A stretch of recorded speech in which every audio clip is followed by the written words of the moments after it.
3வது அதிகாரத்துல ஆமான் இஷ்டப்படி செய்ய கொடுத்தாச்சு. அப்போ எனக்கான வேலை வர்றது வரைக்கும் யார் இஷ்டப்படி எல்லாம் நடக்கும்? அந்த பாதை தான் கண்ணீரின் பாதை.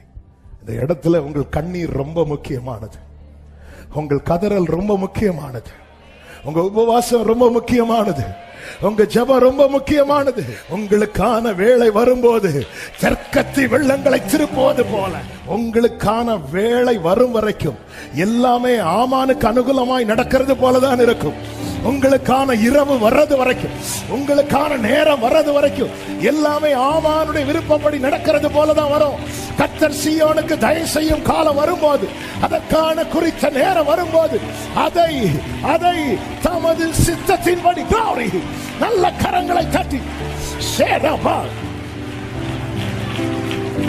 ஹalleluya.